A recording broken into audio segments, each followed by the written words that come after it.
IAS തലപ്പത്തെ ചേരിപ്പോര് വിവാദത്തിൽ നടപടികൾ വൈകിപ്പിച്ച് സർക്കാർ. സസ്പെൻഷനിലായി 3 ആഴ്ച കഴിഞ്ഞിട്ടും N പ്രശാന്തിന് ചാർജ് മെമ്മോ നൽകിയിട്ടില്ല. സർക്കാർ നീക്കം ചാർജ് മെമ്മോയ്ക്ക് പ്രശാന്ത് മറുപടി നൽകിയാൽ വിവാദം വീണ്ടും ശക്തിപ്പെടാനുള്ള സാധ്യത കണക്കിലെടുത്താണ്. വിവരങ്ങളുമായി പ്രജിത്ത് മോഹൻ ചേരുന്നു. പ്രജിത്ത്, ഈ IAS തലത്തിലുള്ള ചേരിപ്പോര് തുടരുന്നു. അപ്പോഴാണ് ഈ പ്രശാന്തിനെതിരെ സർക്കാർ ചാർജ് മെമ്മോ ചാർജ് മെമ്മോ നൽകിയിട്ടില്ല. ഇത്രയും പ്രശ്നങ്ങൾ ഉണ്ടായിട്ടും എന്തുകൊണ്ടാണ് സർക്കാർ നടപടികൾ വൈകുന്നത്? കൂടുതൽ വിവരങ്ങൾ പ്രജിത്ത്.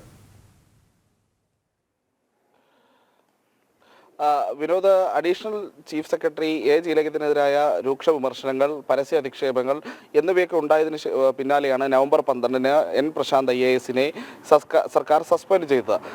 N പ്രശാന്തിന്റെ ഭാഗത്തുണ്ടായത് ഗുരുതര വീഴ്ചകളാണ് തുടങ്ങിയിട്ടുള്ള ആരോപണങ്ങളായിരുന്നു അന്ന് ഈ സസ്പെൻഷൻ ഓർഡറിൽ പറഞ്ഞത്. എന്നാൽ പിന്നീട് അതുമായി ബന്ധപ്പെട്ടുള്ള നടപടിക്രമങ്ങളുമായി സർക്കാർ മുന്നോട്ട് പോയിട്ടേയില്ല. പ്രത്യേകിച്ച് ഒരു സസ്പെൻഷൻ നടപടി ഉണ്ടായാൽ അടുത്ത നടപടിക്രമം എന്ന് പറയുന്നത് ചാർജ് മെമ്മോ നൽകലാണ്.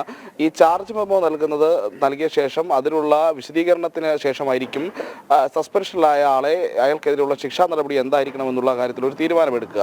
അപ്പോൾ ഈ ചാർജ് മെമ്മോ നൽകാത്തിടത്തോളം കാലം അത്തരം തുടർ നടപടികളൊന്നും ഉണ്ടാകുകയുമില്ല. ഇപ്പോൾ സസ്പെൻഷൻ ഉണ്ടായ 3 ആഴ്ച പിന്നിട്ടിരിക്കുന്നു. 3 ആഴ്ച പിന്നിട്ടും N പ്രശാന്തിന് ഇത്തരത്തിലൊരു ചാർജ് മെമ്മോ നൽകാനോ പ്രശാന്തിന്റെ വിശദീകരണം തേടാനോ സർക്കാർ ഇതുവരെയും തയ്യാറായിട്ടില്ല. അതിന് കാരണമായി IAS തലപ്പത്ത് തന്നെ, അല്ലെങ്കിൽ IASന്റെ വൃത്തങ്ങൾ തന്നെ പറയുന്നത്, ഈ രീതിയിൽ ചാർജ് മെമ്മോ നൽകുകയാണെങ്കിൽ പ്രശാന്ത് ജയതിലകനെതിരായ രൂക്ഷമായ ആരോപണങ്ങൾ, വളരെ ഗൗരവകരമായ ആരോപണങ്ങൾ, അത് കൃത്യമായ തെളിവുകളുടെ അടിസ്ഥാനത്തിൽ ഉന്നയിക്കുമെന്നുള്ളതാണ്.